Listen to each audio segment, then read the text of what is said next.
Welcome back, YouTube. It's Thursday. Judester is here. I just finished up a diagnostic on a Fiesta, 100,000 mile Fiesta.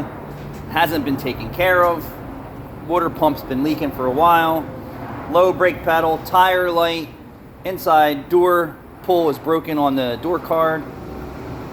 People, don't let your cars get ahead of you. What would it take to keep this car in like new condition? Pretty simple, like new condition, 100,000 mile car. Get a new lens for the mirror or replace the mirror, right? It costs money, but it is what it is. Replace the door card, not that bad. Interior is still nice. Fix the tire light. Replace the timing belt and water pump. Nothing out of the normal for maintenance. It's been like that for years and years and years. Slinging antifreeze for so long. Replace the master cylinder ABS unit. I'm pretty confident that it's not at the wheels. It failed the line clamp test, but I'm not really going any further into diagnosing what's wrong with it. We're just going to tell the customer I want to put a master cylinder on it first, and then if that doesn't resolve it, we're going to go out an ABS unit. So, I don't know if anyone else goes that route for cars, but that's the way I'm going with it. But my point to the story here is that 100,000 mile car still has plenty of life in it if you don't have 10 repair issues by the time you get into a seasoned mechanic shop or a mechanic that cares about your car and you, right? The guys out there who don't care about your cars, sometimes I wonder if your car's in that condition because your mechanic doesn't care. He's there punching the clock, he's only doing the minimum, and then he's on his way home and he doesn't care. We care here. So we have a regular customer who was getting their vehicle serviced at Subaru, and we reeled them into Meineke sentiments, and they thought that they were getting dealer quality service on a Subaru. They certainly were not. This car has, let's get to it, 223,000 miles, 253. 223,000 miles. So even though I told them to come back in 3,000 miles, they still pushed it a little bit. So it's another 300 miles worth of wear, and this is the original engine. So they were going to Subaru, and Subaru wasn't telling them about the oil consumption problem. And how did I find this out? Well, what happened is that it was time for them to replace the whole entire exhaust system, and Subaru gave them a price of like, I don't know, I think $5,500. And then she talked to a friend and said, hey, you guys got to go check out Anthony at Meineke Sentiments and see what they can do for you. So then once she brought the car in, so it had a cat efficiency code, and the exhaust system was rotted out. We gave her options on, repairing what we could and replacing the converter, or just replace the whole system. This customer here seems like they like their car to be 100%. And not that repairing your exhaust system isn't 100%, but they didn't want anything like that. So at that time we said, hey, we advise throttle body, this, that, blah, blah, blah, blah. We checked the air filter, and she's like, well, I just had all that work done at the Subaru dealership. I said, well, here's the proof. Here's your air filter, right? I bet you the cabin air filter is just as bad. And I don't believe that they changed the spark plugs. I could tell you there's plenty of technicians out here that don't do what they're supposed to do. So then we did the exhaust system. I checked the oil at that point in time, and there was no oil on the stick. And it had a Subaru dealership oil change sticker in there. I forget what the mileage counter was, but it's definitely 5,000 miles or more. We said, hey, we need to do something about this engine oil. I need a baseline. So at that time, we didn't do the tune-up. She declined that, and the throttle body, and a bunch of other things. And I think 3 months later, this is the story. 3 months later, she's back at Subaru for an oil change. Later, she's back at Subaru for an oil change.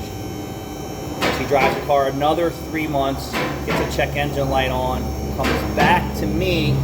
I check the engine oil, there's no oil on the stick, and the catalytic converter has failed in the front. I said, well, at this point, I need to get into your spark plugs and see what's going on, your throttle body. I need to get to the root cause of what's going on. She pulls out a receipt, shows me a receipt that the dealership supposedly did this. I said, I don't care what they say on receipt they did they actually do it? I said, give me permission to pull your spark plugs out, see what's going on. We pulled the spark plugs out. they're soaked in oil because the valve cover tube seals are bad and the coil boots are shot.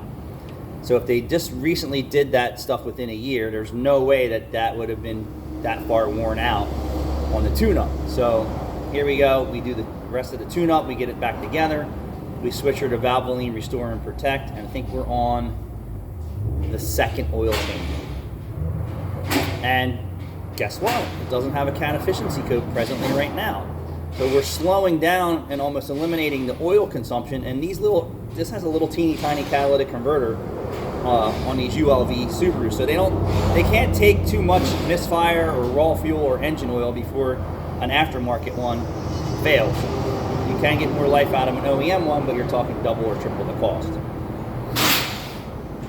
So I believe it's 2 or 3 oil changes since we warrantied the converter. The customer committed to us doing the tune-up, and we actually did it with coil boots, fuel injection service, throttle body, got her all maintenance stuff. So no engine light, right? So now she's here today, I think, for the 3rd oil change. So one was our regular oil change to get a baseline after Subaru. After he said, okay, and you come back, it's still burning oil.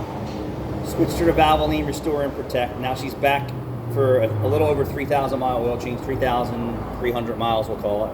And I'm gonna pull the stick in front of you. And I'm gonna wipe it.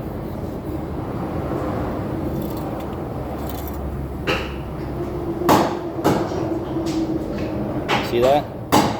There's your proof. Just below the first dot. You try and get a better view here. Come on, work with me today.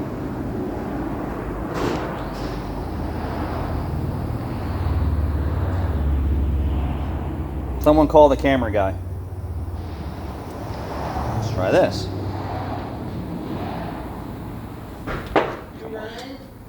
Yeah, I'm having technical difficulties. All right, Jude's gonna help. Here, wipe that off, and then we're gonna start from scratch. Wipe it off and start from scratch. You focus on that. It is what it is. Sometimes my eyes are blurry in the morning. That over-expensive $2.30 16-ounce cup of coffee from Wawa. There you go. That's a good one. Boom. Right on the fill line. So right just below the high dot. So I'm gonna say 1/4 of a quart and 3,000 miles. This car, every time she showed up for an oil change, 0 reading on the stick. So this is just another success story that You were able to catch it before it was too late. well, the dealership wasn't doing the services that they were servicing. I seen like tons of other mechanical repairs, but I know that there's crumb technicians out there that say they're doing tranny services, diff services, warranty stuff that's not warranty, spark plugs buried under intake. This is a pain in the ass job for the guy who doesn't do it every day. And I'm going to tell you, she wasn't getting the service that she was paying for at Subaru. And now she has a car that isn't consuming all the oil. And this is Valvoline, Restore and Protect. And now oil's got a little color at 3,000 miles, and this is a over 200,000 mile Subaru. Over 200,000. That's actually pretty good. Follow me? I was going to say, these don't look that bad because they actually They're a pain in the ass. They're a pain in the ass, but they have the ignition, like they're facing upward a little bit. I think they changed the older model. Yeah, the older model engine was pinned against the frame rail. So Jude's right. So this is pretty easy. But I don't know why they would ever not do it. my point to the story is, if you were at Subaru and they were saying, hey, we want to put spark plugs in your engine, they pull the coil boots out. They're soaked in oil, right, and brown. Why wouldn't you just call the customer and say, hey, I want to put new coils in at 200,000 miles or new coil boots or whatever? They didn't. That's my point. $400,000. Whatever the case may be. Like, Yeah, why would you just want to $400,000 do a half-ass job? I don't want to do a half-ass job. And if the customer does, we just document and say you're on your way. You don't have a warranty. But there was nothing on her paperwork because she showed me that, oh yeah, well the dealer just did all that. I'm like, nah, they didn't. And if they did, they didn't document that you have other issues. So Valvoline, Restore and Protect worked on this car too. Sometimes they'll literally just tell you, I gotta pee. back it around and go. I'm doing the pee dance. All right, well, end the video. All right, guys, thanks for watching.